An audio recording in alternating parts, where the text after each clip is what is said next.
For today's video, magluluto naman tayo ng chicken barbecue sa kawali. Kaya para sa ayaw mainitan at mausukan dyan pero sigurado namang malasa at juicy ang inyong chicken barbecue, tara samahan nyo ako magluto nito.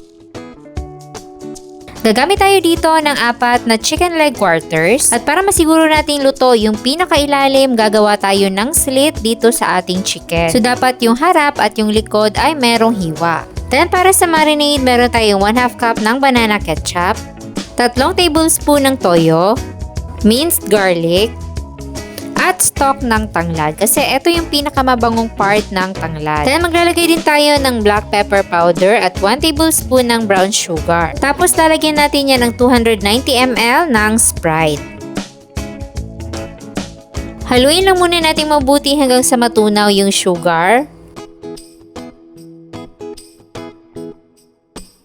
Then, ibababad na natin dito yung ating mga chicken leg.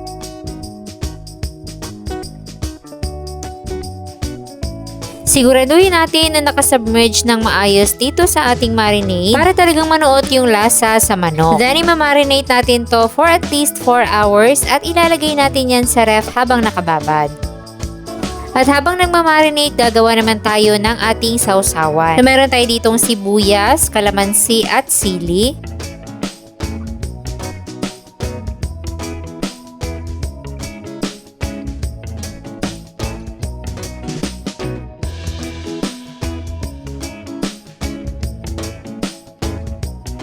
At lalagyan lang natin yan ng toyo. Haluing mabuti. At ayan, meron na tayong sausawan, so balikan na natin yung ating binabad na manok. After 4 hours, ihiwalay na natin siya sa kanyang marinade.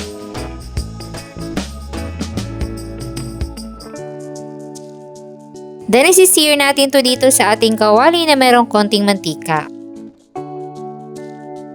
So, antayin lang natin na magkaroon ng brown yung mga chicken.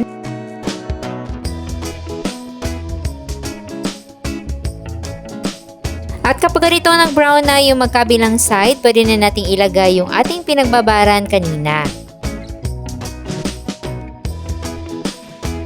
So, isi-simmer lang natin to sa low heat na mga 8 to 10 minutes per side. At dapat every 3 to 5 minutes ay balik-balik na rin nyo to para pantay yung pagkaluto.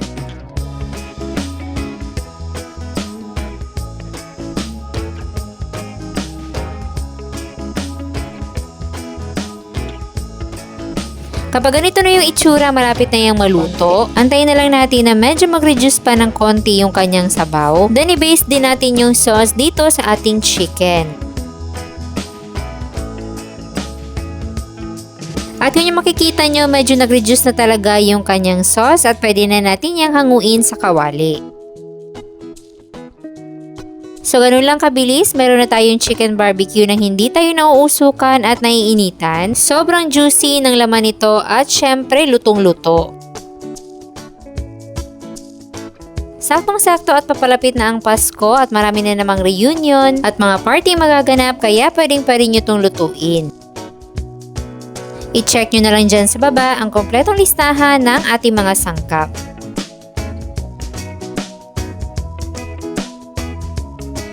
At sana'y nagustuhan nyo ang ating recipe for today.